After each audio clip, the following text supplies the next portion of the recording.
Hi there, everyone. Welcome back to the Satoshi Chain. My name's Adam, and today we're going to be reviewing the Pew Research Center's report on crypto, specifically titled, flashy headline, a majority of Americans are not confident in the safety and reliability of cryptocurrency. There's a lot more in here to discuss, so we're not going to stop there. The backdrop of this, just to be sure, is, obviously just weeks before Trump became president-elect and, was secured his second term. So there's been a lot that's gone on since this article, since this news was this research was conducted. And of course, the research was conducted February 7th. Actually, I didn't notice this the first time around I was doing this. So that's actually much closer to the bottom, like the bear market that had happened in 2022, the crash that we cyclically see happen. So I wonder if you did this research, of course, next year or the year after, like what things are going to look like. But also Trump being in the space now, SEC has totally changed. All the lawsuits essentially have been dropped. I've been following this. So I think that alone, like on the meta narrative, irrespective of the price, there's a lot more confidence building in the system, at least for the people who are paying attention. And if you're here, you might be one of them. So 66% of Americans not confident in safety of crypto and the reliability of it. Of course, I'm going to be running cover for crypto this time, and as I usually do, and I'm going to be kind of running defense for them and trying to excuse away some of the things that we're about to see. But I think it's not just excusing them; it really is explaining what we're seeing to some extent. So, or at least giving some context. Right, I would probably put myself in the very confident position. I don't know about extremely confident. I think not at all, and extremely confident and extremely unconfident are. I don't think they're valid here. So obviously, the people who are in these positions, I don't think have spent any time learning about crypto. Or they're being delusional about crypto with extreme confidence. So that's just my take as well. Only 5% of people are kind of like confident or extremely confident, and 18 somewhat. So we will get into these numbers more, but I've got something to say about why these numbers are as bad as they are. Obviously, if you're older, so one of the things I'll say right now for why those numbers are so bad is if you're older, it's just worse and worse. You haven't looked at it at all, and you know it to be a scam. So let's just jump down here for the start, actually, which is that if you are younger, so if you're under 50, and it's unfortunate they put the cap here under 50, because I so feel like the difference between Gen X and millennials on this is going to be massive as well. So, and if you're a millennial, so 35 and under, I'm guessing, you're probably more like, and you're male specifically, you're like 40%, maybe 39%, have had experience with cryptocurrency. So it's just interesting to note that, like, and they mentioned too, if you're older, you think the non-confidence goes up to 71 if you're over 50. So I'm sure if we made these, if it's not just 50, if we put it at like 30 or 40 as the cap, these numbers would change, and you get this number being smaller. The younger people, being more at a 50%, treating it as like a liability ticking time bomb, and 50% seeing it as an opportunity. I think that's very telling as well. And of course, this is a technological play, so we know that the older people overall are laggards. There's a meme about them not being able to make PDFs that is appearing all the time on my feed, at least. And we know that there's just a hesitancy and an inability to get involved and to do research, to watch YouTube videos, and to ingest like quality content, and to use AI and ask questions. So it's just not surprising to me that any tech play, including crypto, would be just a much more of a foreign thing, and a one-sided affair for older people as well. What's also interesting here, I will say this is another thing I'm going to uncover for. So we're trying to explain these numbers. Like, okay, these numbers are looking really, really bad for crypto. To be fair, another thing is that I think that there's been billions, if not trillions of dollars spent on basically negative news stories and advertising around crypto at this point in time. So over the 15-year period, the vast majority of reporting on it has been correct, sensational reporting about the bust cycle and how many people lost money, and people committed suicide because they've been leveraged their house and stuff like that, and crypto being used for drugs, and Charlie Munger saying it's rat poison, and Jamie Dimon saying it's a pet rock, and Warren Buffett saying it's garbage, I wouldn't go near it with a 10-foot pole. So you've got all these smarter, older gray hairs who are playing it off. You've got the news media who's just shitting all over it, and of course, like, you're just expecting to see these numbers. But interestingly, those who are not familiar with it and haven't, I'm going to call it gambling, not investing, haven't gambled with it, 82% say not confident at all. But when you flip that entirely, when people actually interacted with it, then you go down to not confident at all, it goes down by more than half. You go to 39%. Okay, so we've got, of the people who are mildly informed about crypto, or at least have the beginnings of information because they've actually, opened up an exchange account, traded it, maybe even put it on a hardware wallet, 40% of them, 40% of them are saying, I don't have any confidence in it. But let me ask you, how many of those people do you think, because this is the general public we're talking about, and specifically we're talking about younger men because that's the ones who have been most interested, how many of these general public people, primarily younger men, have been responsible actors who have done their research, who have entered a market, whether it's crypto, or if we saw them enter the S&P 500, we saw them enter stocks. Are they going to go penny stocks? Are they going to try to risk it all? Are they going to take risk? Are they going to be informed?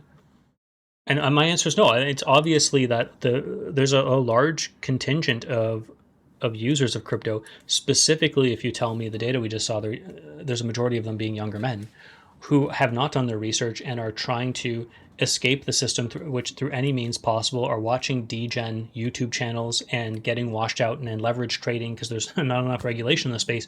You can do a 20x leverage if you'd like. The exchange will say, fuck, we'll take your $1,000. You can 20x leverage it all you'd like. And the second the crypto goes down 5%, which in crypto, can happen within a second, you're liquidated out of your $1,000, buddy. So, and my question again is, the confidence number drastically improves. It's 50% better if you're aware of what the fuck's going on in crypto. You still have a large 40%, but I think some large chunk of this 40%, and I would probably get over 50% from the crypto content I've seen online, over 50% of this 40%, so 20% of all the people who've used crypto have just been degenning the fuck out of it. They've been burned, and so of course they're going to say, I have no confidence in it, right? Or they've been scammed. They've clicked on links they're not supposed to and lost their wallet, their secret key. So I'm running cover for crypto, but I'm explaining as well, like, the numbers actually get better when you're informed. I think if you're more and more informed, the numbers will get better. And I think, like anyone in any market, you're going to get these degen people who are just gambling the shit out of it, and they're going to come back and say, hey, I lost my ass on that one, right? So 17% of adults said that they invested and traded, unchanged since 2021. So that's very interesting too. That's an interesting fact that I think in some ways is negative, but also we have to admire that 2021 was the blow off top of the last bull cycle. And so not many more people have come into it because it's pretty much been down and it's been under its all-time highs since they took this poll. But since they took this poll February of 2024, it sounds like, crypto has surpassed its all-time high. So I wonder, I'm going to guess that there's more people now who are involved in crypto, both because over time, if time goes on long enough, you're going to get people getting in, but basically unchanged. They're saying over the past 3 years, it hasn't really changed that much, but I'm assuming now that, it's in the news in a positive way, we'll see more. And again, I've said this multiple times, people should not be getting into crypto because the news is bad. Oh, I'm going to get out and sell all my positions. I don't know what the fuck I'm doing. And when it's good, I'm going to go gamble. I'm going to go look up top 10 coins and just, buy whatever the fuck Alex Becker is saying on YouTube. This is irresponsible, but people are going to do that. They're going to buy penny stocks. They're going to, instead of buying the S&P 500, they're going to try to outperform the market, and they're going to lose their ass and burn themselves, right? Especially if they're younger men, right? Who are like dropping out of society and have a level of disbelief and cynicism we haven't seen in the past few decades. Interestingly here, whites are the least likely to actually own. So men under 50 who have started invested in trading. White is actually least, and actually interestingly, East Asian is the largest. And I want to talk about this as well, just as a speculative point here. So East Asian adults, 28% have said they've ever invested in crypto. For those who aren't aware, like, Korea is huge into crypto, like disproportionately huge into crypto, such that they actually like internally have arbitrage opportunities within Korea because they pay a premium to be able to use Bitcoin. So the price of Bitcoin, like basically everywhere else in the world, will be, like $30,000 for instance, but in Korea it'll be $31,000. Like they're actually paying a premium on the crypto. I'm not sure exactly why. I think it's because of the way their government has set it up. But irrespective, they're willing to. They're so rabid for crypto and engaging in the space that they're willing to pay what is an international premium to locally own it. And I'll also just say this, just as an ad hoc thing, not something that's definitive, but I lived in East Asia twice, so in Korea and Japan, and at least in Japan, it was very evident that gambling was a part of the culture in a way that it isn't here. So pachinko, was kind of everywhere in every major city, and was easy enough to find. And there's just like a gambling culture there that is different. I'm not obviously there's casinos here, and there's like people play cards and poker, and there's online gambling. So, but it's just integrated into I would imagine into at least some East Asian cultures in a different way. But and of course, Asian's a big term and includes obviously like India, other people of other descents. So it would have been really helpful if they broke this down. But I'm just speculating that maybe part of the cultural acceptance of gambling and a different form of acceptance and a different pervasiveness of acceptance could be related to more Asian individuals being familiar with and having experience with crypto. Another one that's interesting is the upper income households actually are the highest, and then it goes down. So unfortunately, I do think that crypto has some legs here and could be beneficial for those who hold it into the future, especially if you do it responsibly, especially if you're not degenning. And for a myriad of reasons, whatever those are, the most affluent of us are the ones who are most invested in it at this point in time. Love to see this part. It's pretty much fully bipartisan. I've also kind of been looking into the news and reporting on Facebook about this by just like pasting things. Like Chuck Schumer of the Speaker of the House for the Democrats, I think, at least recently, up until now, last year, I should say, he was saying that he's positive he's going to get a bill within the first 100 days passed on crypto legislation. I believe had to do with stablecoins. It seems to be a bipartisan issue at this point. I'm glad to see that it doesn't really matter if you're a Republican or a Democrat. You're interested in crypto. I will say, of course, crypto does have a Republican or conservative lean for the fact that it's kind of a libertarian anarchist movement, which is more seems to be ideologically aligned with the kind of Republican conservatives at this point, as opposed to liberals. But also, Trump has come out, like the Republican Party has come out and kind of decided to own this issue, and I think that there's a lot of funding to be had there as well. I think crypto set some records in terms of how much funding had gone in from the crypto space for this presidential run. It was a lot more than previous times, and it seems like we're seeing the results of that being that Donald Trump at least has been bought over to some degree. I don't believe he knows exactly what the value of crypto is. You can tell from his talk, but nonetheless, he's bought in, however he is, and a lot of the people around him are much more ideologically understanding of the basis of the value proposition of crypto. So I, draw some positivity from that as well. Um, so interestingly enough, too, that the people who have had crypto, the lower income ones are the ones who don't have it at all. And so I think probably some of this is because they've been degenning the hardest, right? You've got nothing left to like the people who have the least amount of money gamble with it the most, and they're the people who buy lotto tickets and stuff. It's the lower income people who are by and far the buyer of lottery tickets and who engage in gambling. So unfortunately, they've probably been wrecked and left the space.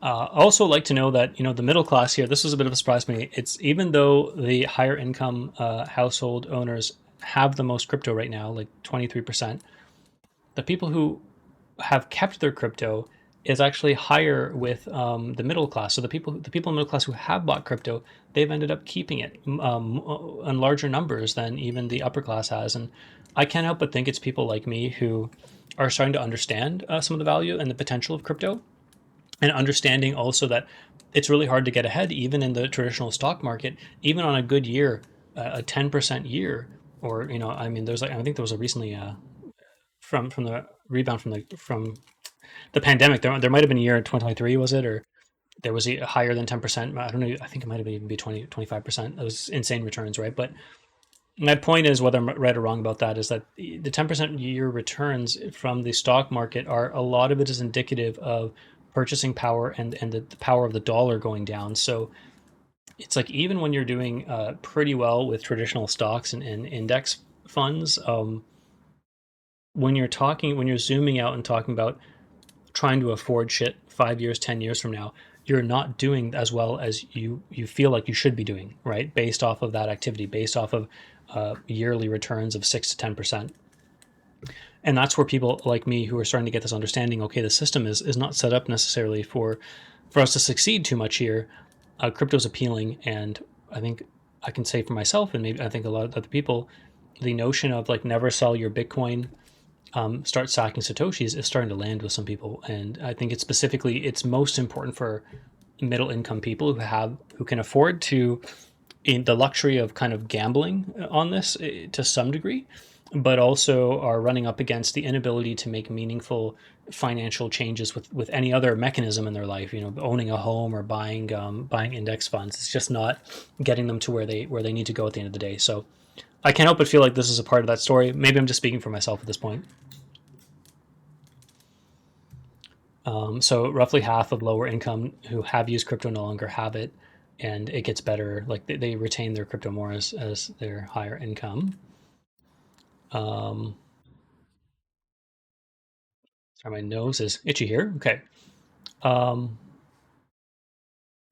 Doing worse than expected again. So this is I'm going to run cover for crypto again and be an apologist for it. You can crucify me later, but the people who have it's done worse than expected. I'm sure these people who said it did about as they expected, they actually lost money as well because they were expecting it to kind of go down, or they didn't want to report to the pollster that they lost some significant money for them. So I think probably the people who have lost money and done worse than expected, it's probably more like 60%, I would imagine.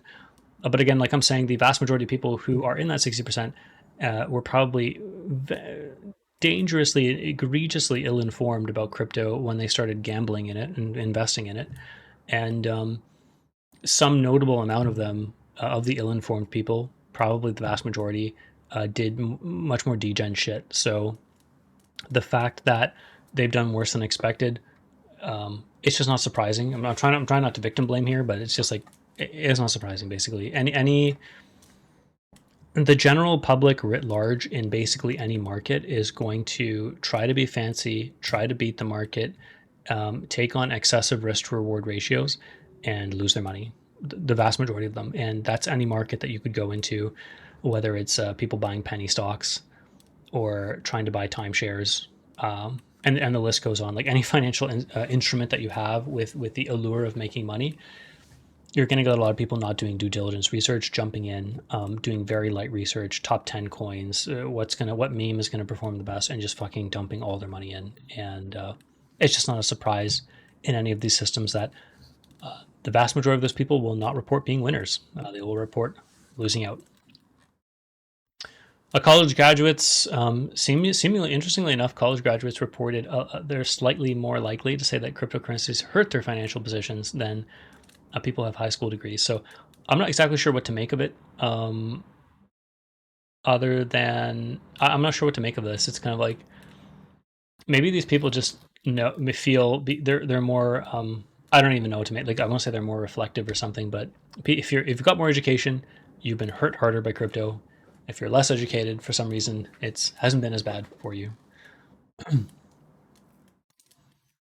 Um, okay, interesting. This one's very interesting for me. So this is relative. So again, we are at the beginning of 2024 here. So February 2024 is when this poll was taken. 1 to 5 years ago would be including the last bull run. So from 2019 onwards, 74% of the polled participants have started into crypto in that time period. So there's two things to say here. One is that a lot of people got in during probably the parabolic booms. So specifically, I think 74%, the vast majority is 2021. And far less have gotten in with the past year. And if I'm going to make a prediction, if we see another parabolic boom cycle and Bitcoin, goes up to 150, $200,000, whatever it is, USD, meme coins start popping off again. We get that blow off top. The next year's report is going to see this number vastly change, right? or maybe the 2026 report, but whichever report includes the tail end period of 2025, if we do have a blow off top, you're going to see that number go way, way up again.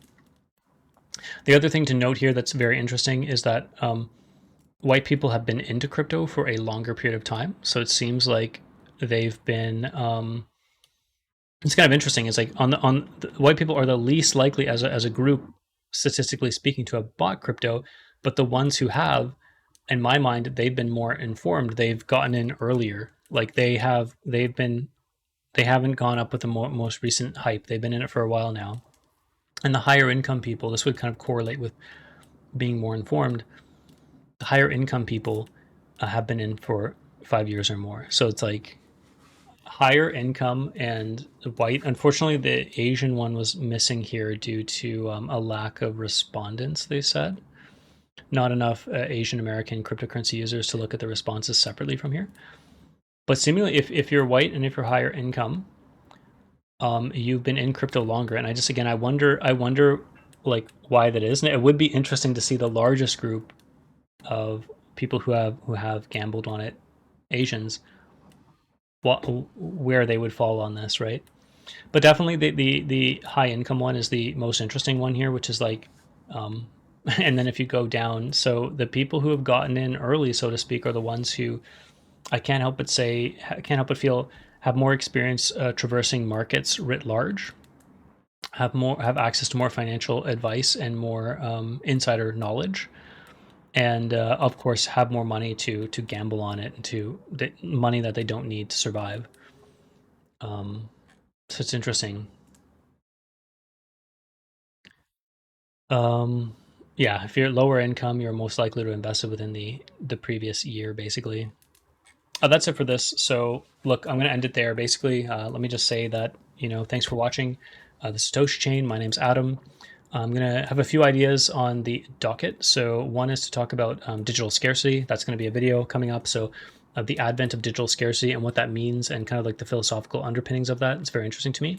Another one is going to be on what does money printing mean? This idea of like the money printer go burr. What does that mean? So specifically, the global liquidity index, M2 money supply, and talking also about M1 to M3 and M4 money supply. What these things mean. Talking about quantitative easing versus quantitative tightening. What exactly is money printing? Like, where is the money printed? How does this relate to central bankers, to the Federal Reserve in the United States, for instance? Central bank policies, I should say, government policies. So there's just interest rates. Like there's a lot to talk about there. I feel like I've got all the verbiage now, all the lingo, the lexicon there. But putting this all together into a cohesive story is not something I have conceptually in my head yet.